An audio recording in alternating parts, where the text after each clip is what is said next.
Погледнете към дълбокото небе, осеяно с звезди. Там се крият вечните послания на Вселената. Учителят Петър Дънов ни учи, че небето не е просто пространство, а жив символ на разум, чистота и безкрайност.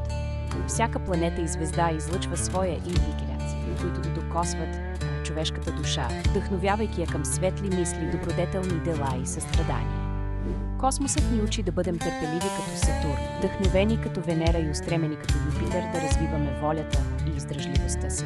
Съзерцаването на небето отваря сърцето към красотата и изяществото, а мислите ни стават по-светли и изпълнени с любов и милосърдие. Небето е символ на свободата, светлината и вечния стремеж към съвършенство.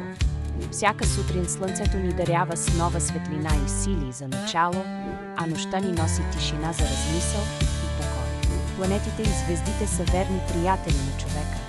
Техните послания ни приканват да издигнем духа си, да търсим истината в дълбините на сърцето и да живеем с мъдрост и доброта. Така небето става мост между земното и божественото, между духа и душата, между желанието и волята, водейки ни към пълнотата на живота и сиянието на светлината.